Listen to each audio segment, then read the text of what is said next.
Have you ever been searching for a property or land or any kind of investment and your agent has come to you and said, We're asking for highest and best by Friday. do you know what that is? Have you ever heard of highest and best? Has your agent taken the time out to explain what all that means? Well, no, that's what I'm here for. Let's go. I think I need from a snot nose, making no pesos to handling business. Hey everyone, this is Sean Lax with the Wentworth Real Estate Group. I am happy that you have tuned in yet again for another one of my amazing videos. Look, I'm here to explain to you how to be competitive when it comes to a highest and best situation or a bidding war and have a little skin in the game. All right, well, let's get into it, right? First things first, be sure to like, subscribe, and share. Highest and best. What is that?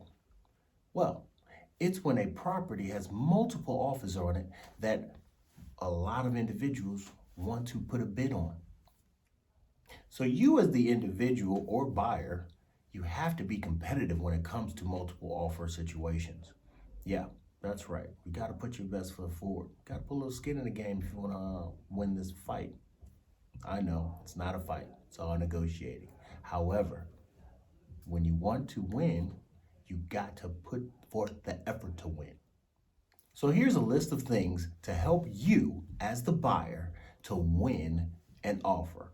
Yeah, it might not be exact, it's not to the science. However, it will help you to win an offer or at least be competitive when it comes to multiple offer situations. So let's get into it.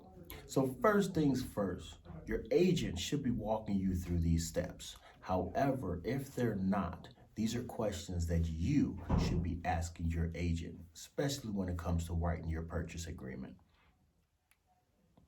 A lot of new home buyers love to just go out and look at a bunch of houses.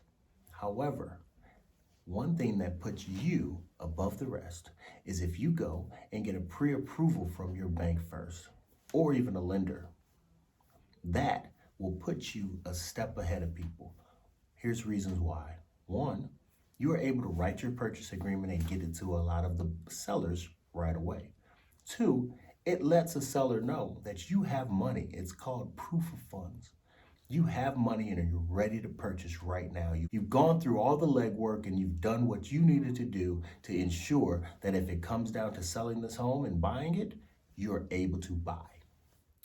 Be sure that when you get your pre-approval that it is not the purchase price of the home that you're trying to get. You want it to be a little bit over or just consider it as a wiggle room, right?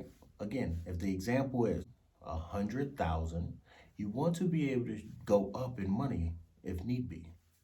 So everyone loves money. So price is everything.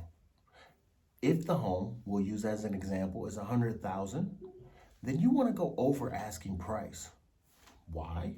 Because of the fact that it is a multiple offer situation. So if you're looking at the price, other people are also willing to go over that same exact price. So you want to at least go over that price, about 5,000 to 10,000 over. Now, this is when we get into the nitty gritty, escalation clauses. This is where you got the skin in the game. This is where the fight comes in, right? When you do an escalation clause, it allows you to be able to go from the purchase amount that you've stated up to a certain amount that you're willing to go. This is not to put you over the top and or to break the bank. However, it should be a number that you're comfortable with that allows you to at a good safe space. What I normally recommend in this market when it comes to an escalation clause is about 20,000 over asking price. If our asking price is 100,000, your normal regular statement should be something along the lines of 100,000 with an escalation clause to 120,000. Now, be sure to state that in that escalation, every increment will be at, we'll say 2,000 increments. So if any other bid comes in, say at 110, you'll be at 112, up to 120,000. That's key. Next up is inspections. Yeah, here we go. When it comes to writing a purchase agreement offer, inspections might make or break something. Actually, all of these steps could make or break it. However, a lot of people worry when it comes to inspections, right? Because that is your way as the buyer to have a contingency out of the purchase agreement. Here's some things that would help you. I personally don't recommend anyone to not get an inspection. So you can do what is called an as-is inspection, which allows you to just know what's going on with the house. Nothing catastrophic, nothing that will be detrimental. However, at least little things.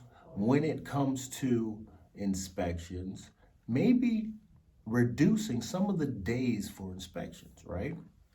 Sometimes inspection goes from 3 to 5 to 7 days, just giving you time to be able to do a lot of the things that are needed within the inspection period.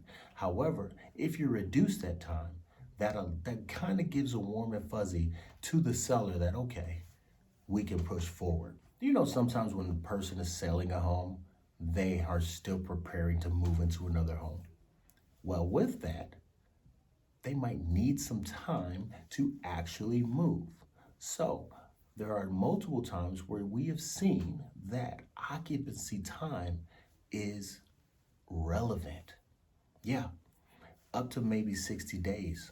If you're able to give to the sellers to move out of their place, out of their old place into their new place. Okay, now let's talk about some personal touches.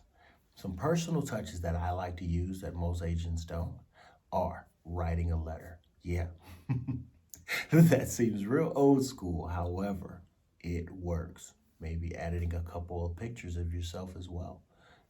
Putting it all together, making it look nice and presentable, and giving it to the seller. That way they can read through and see how you're a normal person. It helps. Maybe even making a video also helps too. I've done it where I've made videos while in the person's home and having the individual who's looking to buy the home explain why they love the home so much. And lastly, and sometimes you rarely get this, but it's an option that you can leave on the table. Having your agent present your offer in person. That way you can have that conversation. A few other things that you might want to consider too is taking the time to have your lender or your bank, the person that's dealing with your loan, to call that agent as well. Have that conversation and let them know, yeah, they're good to go and they're okay. Everything is going to go smooth throughout. Those little touches help when it comes to writing a multiple offer situation. I hope this video was helpful and gave you some tidbits that you didn't know. Take it back to your agent if need be, or give me a call. My information is in the description. And again, be sure to like, subscribe, and share to your friends. Until next time, guys, I appreciate all of you for watching. Sean Lax with the Wentworth Real Estate Group. Love you. Peace. Turn that paint to a vibe. I think I need to. From a snot nose, making no pesos, to handling business. I put 10 toes through the back door. Made plans in the kitchen.